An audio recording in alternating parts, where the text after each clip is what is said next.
Lalu ada apa dengan kurma? Kenapa berbuka puasa ini dianjurkan untuk memulainya dengan kurma dan air putih? Kurma mengandung glukosa yang sangat tinggi. Sementara lambung kita setelah seharian berpuasa tidak mendapatkan suplai makanan maupun minuman, itu terjadi pengerutan. Bahkan jalan-jalan darah kita mulai tidak lancar. Nah, ketika itu, manakala perut itu ingin kembali dinormalkan, ketika perut itu ingin disuplai makan makanan yang berat, maka lambung tadi tidak boleh dikagetkan dengan makanan yang berat. Untuk itu dirangsang terlebih dahulu. Bagaimana cara merangsangnya? Dengan memakan kurma. Karena glukosa yang dikandung kurma itu akan merangsang lambung untuk kembali normal agar siap untuk mencerna makanan. Bukan di situ saja, didorong dengan air putih. Ada apa dengan air putih? Air putih untuk mempercepat sirkulasi daripada glukosa tersebut di dalam tubuh dan di dalam darah. Sehingga darah yang semula yaitu mulai tidak lancar karena seharian kita tidak makan, tidak minum, segera mendapatkan suplai glukosa. Begitu juga lambung yang mulai mengerut karena menahan lapar sejak pagi, maka begitu mendapat suplai glukosa tadi, dia mulai kembali secara perlahan, yaitu menjadi normal, hilang kerutannya, darah juga mulai terbuka, sehingga siap untuk mendapatkan suplai makanan yang berat. Subhanallah. Jadi kenapa Nabi makan korma terlebih dahulu? Ternyata di dalam korma ada glukosa yang bisa menormalkan kembali daripada lambung, begitu juga melancarkan jalan darah. Kenapa harus didorong dengan air putih? Untuk mempercepat sirkulasi, yaitu glukosa tadi di dalam tubuh maupun di dalam darah seseorang. Lalu, kenapa setelah itu Nabi tidak langsung memakan makanan yang berat? Di sini yang perlu kita catat.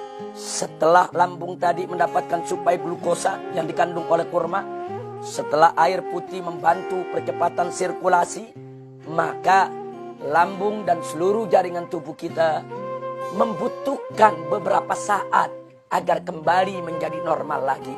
Ya, membutuhkan beberapa menit waktu, membutuhkan beberapa waktu jeda agar dia bisa menormalkan, yaitu kondisinya kembali di dalam menerima suplai makanan yang berat. Nah, karena itulah Nabi melaksanakan sholat maghrib. Dengan beliau melakukan sholat maghrib, beliau berzikir. Itu waktu bisa 5-10 menit. Nah, itu bisa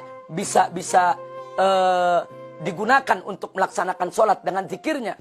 Dalam waktu 10 menit, maka sirkulasi yang terjadi di dalam tubuh, glukos yang disuplai oleh korma tadi, itu akan kembali menormalkan jaringan tubuh kita untuk siap menerima suplai makanan berat. Ditambah lagi, sholat itu ada gerakan-gerakan. Ada berdiri, ada ruku, ada i'tidal, ada sujud, ada duduk.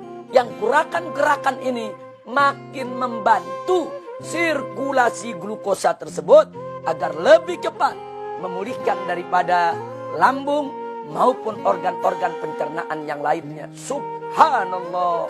Pantas Nabi sholat maghrib dulu. Pantas Nabi zikir dulu. Pantas sebelumnya Nabi makan kurma dulu. Didorong dengan air putih dulu. Setelah Nabi selesai melakukan sholat dan zikirnya, barulah beliau memakan makanan yang berat. Biasanya beliau memakan roti yang terbuat dari gandum, ditambah dengan dagingnya. Ini semua makanan keras. Seperti kita di Indonesia memakan nasi, kemudian dengan lauk pauknya. Ini semua makanan keras. Jangan langsung kita makan makanan yang keras ketika kita berbuka puasa. Beri kesempatan kepada lambung untuk menyesuaikan diri. Beri kesempatan kepada organ pencernaan untuk mempersiapkan diri di dalam menerima daripada suplai makanan berat. Caranya, ikuti cara berbuka Nabi kita Muhammad SAW. 1. Segerakan berbuka. 2. Baca basmalah dan doa. 3. Jangan lupa makan korma dan minum air putihnya. 4. Setelah itu sholat maghrib dan zikirnya. 5. Barulah memakan makanan yang berat. Insya Allah, kalau kita lakukan puasa dengan cara Nabi SAW, bukan hanya kita mendapatkan pahala, akan tetapi lebih daripada itu, kita mendapatkan keberkahan dan kesehatan kita bisa terjaga. Amin ya Rabbal Alamin.